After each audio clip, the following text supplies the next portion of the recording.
ಈ ತೀರ್ಪು ಹೊರ ಬಂದ ನಂತರ ತೀರ್ಪು ಪ್ರಕಟಿಸಿದ ಕ್ಷಣವೇ ಅಳೋದಕ್ಕೆ ಶುರು ಮಾಡ್ತಾರೆ ಪ್ರಜ್ವಲ್ ರೇವಣ್ಣ. ಹಳೆಯದೆಲ್ಲ ನೆನಪಾಗಿರುತ್ತೆ ಅವರಿಗೆ. ಅಯ್ಯೋ ಹೆಂಗಿದ್ದೆ ನಾನು, ರಾಜನ ತರ ಇದ್ದೆ, ಚಿನ್ನದ ಸ್ಪೂನ್ ನಲ್ಲಿ ಊಟ ಮಾಡ್ತಾ ಇದ್ದೆ, ಕೈಗೊಂದು ಕಾಲ್ಗೊಂದು ಆಳು. ಇವತ್ತು ಮಾಡಿದ ತಪ್ಪಿಗೆ ಜೀವಾವಧಿ ಶಿಕ್ಷೆ, ಜೀವನ ಪರ್ಯಂತ ಜೈಲಿನಲ್ಲಿರಬೇಕಾದಂತ ಪರಿಸ್ಥಿತಿ. ಜಂಗಾಬಲವೇ ಅಡಗು ಹೋಗ್ಬಿಟ್ಟಿರುತ್ತೆ, ಜಂಗಾಬಲ ನಡುಗು ಹೋಗ್ಬಿಟ್ಟಿರುತ್ತೆ. ತೀರ್ಪನ್ನ ನೋಡಿ. ಈ ಕ್ಷಣಕ್ಕಾಗಿ ಎಲ್ಲರೂ ಕೂಡ ಕಾಯ್ತಾ ಇದ್ರು, ಪ್ರತಿಯೊಬ್ಬರು ಕೂಡ ಕಾಯ್ತಾ ಇದ್ರು. ಜೊತೆಗೆ ನ್ಯಾಯಾಂಗ ಅಂತ ಅಂದ್ರೆ ಏನು ಅನ್ನೋದನ್ನ ಈಗ ಮತ್ತೆ ಗಜಾನನ್ ಭಟ್ ಅವರು ನಿರೂಪಿಸಿದ್ದಾರೆ, ನ್ಯಾಯಾಧೀಶರು. ಜೊತೆಗೆ ಎಸ್ಪಿಪಿ ಜಗದೀಶ್ ಜೊತೆಗೆ ಎಸ್ಪಿಪಿ ಅಶೋಕ್ ನಾಯಕ್. ಎಂತ ಅದ್ಭುತವಾದಂತ ವಾದ. ಸುಮ್ಮನೆ ಅಲ್ಲ, ಇಷ್ಟು ಬೇಗ ಇಂಥ ಕೇಸ್ನಲ್ಲಿ, ಇಂಥ ಪ್ರಕರಣದಲ್ಲಿ ಒಂದು ಎಂಡ್ ಅಂತ ಸುಮ್ಮನೆ ಅಲ್ವೇ ಅಲ್ಲ. 8 ರಿಂದ 10 ವರ್ಷ ಎಳ್ಕೊಂಡು ಹೋಗ್ಬಿಡ್ತಾರೋ ಅಂತ ಯಾರೋ ಮಾತಾಡ್ತಾ ಇರೋದನ್ನ ಕೇಳಿಸ್ಕೊಂಡಿದ್ದೆ ನಾನು. 14 ತಿಂಗಳಲ್ಲೇ ಒಬ್ಬ ಅಪರಾಧಿಗೆ ಶಿಕ್ಷೆ ಆಗಿಬಿಡುತ್ತೆ. ಅದು ಏನು ಸಾಮಾನ್ಯ ವ್ಯಕ್ತಿನ ಮಾಜಿ ಪ್ರಧಾನಿಗಳ ಮೊಮ್ಮಗ, ಮಾಜಿ ಸಚಿವರ ಮಗ, ಅವರ ಚಿಕ್ಕಪ್ಪ ಮುಖ್ಯಮಂತ್ರಿ ಆಗಿದ್ದಂಥವ್ರು. ಎಂಥ ದೊಡ್ಡ ಕುಟುಂಬ, ಎಂಥ ಒಂದು ದೊಡ್ಡ ಇತಿಹಾಸ. ಅಂತ ಕುಟುಂಬದ ಒಬ್ಬ ವ್ಯಕ್ತಿ ಇಂಥ ನೀಚ ಕೃತ್ಯ, ಇಂಥ ಹೇಯ ಕೃತ್ಯದಲ್ಲಿ ಭಾಗಿಯಾಗಿದ್ದಾನೆ ಅಂತ ಅಂದಾಗ ಎಲ್ಲರಿಗೂ ಶಾಕ್ ಆಗಿತ್ತು. ಏನ್ ಸ್ಕೂಲ್ನಲ್ಲಿ ಓದ್ತಾ ಇದ್ನ ಈ ವ್ಯಕ್ತಿ, ಏನ್ ಕಾಲೇಜ್ನಲ್ಲಿ ಇದ್ನ? ನೋ, ಜನರಿಂದ ಆಯ್ಕೆಯಾಗಿ ಸಂಸದ ಆಗಿದ್ದಂಥ ವ್ಯಕ್ತಿ. ಸಂಸದನಾಗಿದ್ದಂಥ ಸಂದರ್ಭದಲ್ಲಿ ಆ ಹೆಣ್ಣು ಮಗಳ ಮೇಲೆ, ತನ್ನ ತಾಯಿಯ ರೀತಿಯಲ್ಲಿದ್ದಂಥ ಹೆಣ್ಣು ಮಗಳ ಮೇಲೆ ಈ ವ್ಯಕ್ತಿ ಪ್ರಜ್ವಲ್ ರೇವಣ್ಣ ಅನ್ನೋ ಒಬ್ಬ ವ್ಯಕ್ತಿ ಅತ್ಯಾಚಾರವನ್ನ ಮಾಡಿದ್ದ. ಇವತ್ತು ಹೇಳ್ತೀವಿ ನಾವು, ಅತ್ಯಾಚಾರವನ್ನ ಈ ವ್ಯಕ್ತಿ ಮಾಡಿದ್ದ ಅಂತ ಹೇಳಿ. ಇಷ್ಟು ದಿನಗಳ ಕಾಲ ಮಾಡಿದ್ದರು ಅಂತ ಹೇಳಲಾಗ್ತಾ ಇದೆ ಅಂತ ಹೇಳ್ತಾ ಇದ್ವಿ. ಆದ್ರೆ ಇವತ್ತು ಸಾಬೀತಾಗಿದೆ.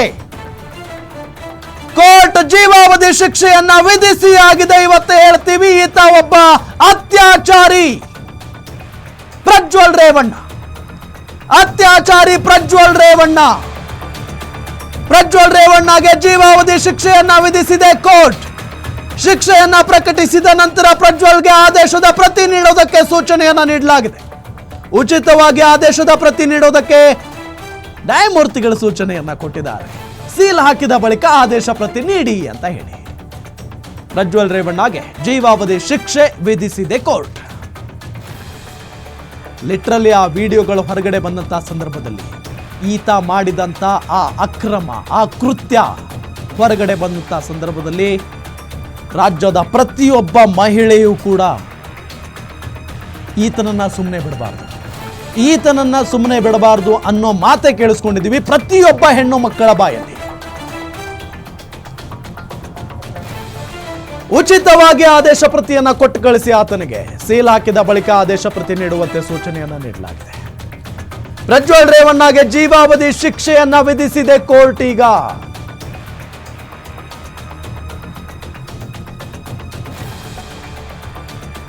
ನ್ಯಾಯಾಲಯದ ಮುಂದೆ, ಕಾನೂನಿನ ಮುಂದೆ ಯಾರೂ ದೊಡ್ಡವರಲ್ಲ ಅಂತ ಹೇಳಿ ಮತ್ತೆ ಸಾಬೀತಾಗಿದೆ. ಕೋರ್ಟ್ ಏನ್ ಕೇಳುತ್ತೆ? ಸಾಕ್ಷ್ಯಾಧಾರ ಕೇಳುತ್ತೆ. ಅದನ್ನ ಕೋರ್ಟ್ನ ಮುಂದೆ ಇಟ್ಟರು. ಕೇಸ್ನ ಗೆದ್ದಾಯ್ತು. ಈತ ಅಪರಾಧಿ ಅಂತ ಸಾಬೀತಾಯ್ತು. ಎಲ್ಲವೂ ಆಯ್ತು. ಫೈನಲಿ ಏನ್ ಆಗಬೇಕಾಗಿತ್ತು ಅದು ನಡೀತು. ಈ ಪ್ರಕರಣನ ಯಾಕೆ ಪ್ರತಿಯೊಬ್ಬರು ಅಷ್ಟು ಸೂಕ್ಷ್ಮವಾಗಿ ನೋಡ್ತಾ ಇದ್ರು ಅಂತ ಅಂದ್ರೆ, ಸಾಮಾನ್ಯ ವ್ಯಕ್ತಿ ಅಲ್ಲ, ಆರೋಪಿ ಸ್ಥಾನದಲ್ಲಿ ನಿಂತಿದ್ದು ಸಾಮಾನ್ಯ ವ್ಯಕ್ತಿ ಅಲ್ಲ. ಸೊ ಹಂಗಾಗಿನೇ ಏನಾಗುತ್ತೆ ಈ ಪ್ರಕರಣದಲ್ಲಿ, ಏನಾಗುತ್ತೆ? ಯಾಕೆಂದ್ರೆ ಮೊದಲೇ ಒಂದು ಮಾತಿದೆಯಲ್ಲ ನಮ್ಮಲ್ಲಿ, ಹಣ ಇದ್ದವರಿಗೆ, ಅಧಿಕಾರ ಇದ್ದವರಿಗೆ ಏನು ಮಾಡೋಕ್ಕಾಗಲ್ರಿ, ಅವರು ತಪ್ಪಿಸ್ಕೊಂಡು ಬರ್ತಾರೆ ಆರಾಮಾಗಿ. ಈ ಪ್ರಕರಣ ಹೊರಗಡೆ ಬಂದ ನಂತರವೂ ಕೂಡ ಎಲ್ಲರೂ ಮಾತಾಡಿದ್ದು ಇದೇ ರೀತಿಯಾಗಿ, ಇದೇ ದಾಟಿಯಲ್ಲಿ. ಬಿಡ್ರಿ, ಪ್ರಜ್ವಲ್ ರೇವಣ್ಣ ಏನು ಸುಮ್ಮನೆನಾ? ಕೋಟ್ಯಾಧೀಶರು ಆರಾಮಾಗಿ ಹೊರಗಡೆ ಬರ್ತಾರೆ ಅಂತ. IPC 376 ಸೆಕ್ಷನ್ ಅಡಿಯಲ್ಲಿ ಜೀವಾವಧಿ ಶಿಕ್ಷೆ. 2 ಸೆಕ್ಷನ್ನಲ್ಲಿ ಪ್ರಜ್ವಲ್ಗೆ 10 ಲಕ್ಷ ರೂಪಾಯಿ ದಂಡ. 10 ಲಕ್ಷದಲ್ಲಿ ಸಂತ್ರಸ್ತೆಗೆ 7 ಲಕ್ಷ ಪರಿಹಾರ ನೀಡುವುದಕ್ಕೆ ಸೂಚನೆಯನ್ನ ನೀಡಲಾಗಿದೆ. ಪ್ರಜ್ವಲ್ ರೇವಣ್ಣಗೆ ಒಟ್ಟು 10 ಲಕ್ಷ ರೂಪಾಯಿ ದಂಡ. IPC 376 ಸೆಕ್ಷನ್ ಅಡಿ ಜೀವನ ಪರ್ಯಂತ ಶಿಕ್ಷೆಯನ್ನ ವಿಧಿಸಲಾಗಿದೆ. 2 ಸೆಕ್ಷನ್ಗಳಲ್ಲಿ ಪ್ರಜ್ವಲ್ಗೆ 10 ಲಕ್ಷ ರೂಪಾಯಿ ದಂಡ.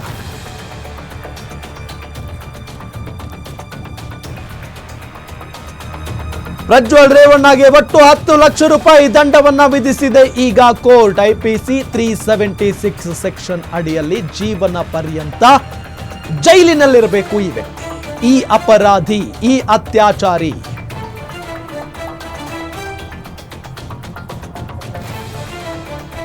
ಜಸ್ಟ್ ಇಮ್ಯಾಜಿನ್, ಈ ಪ್ರಕರಣ ಇದೆಯಲ್ಲ, ಈ ಪ್ರಕರಣ ಸಂತ್ರಸ್ತೆ ಇದರಲ್ಲ, ಈತನ ತಾಯಿಯ ವಯಸ್ಸಿನ ಸಂತ್ರಸ್ತೆ.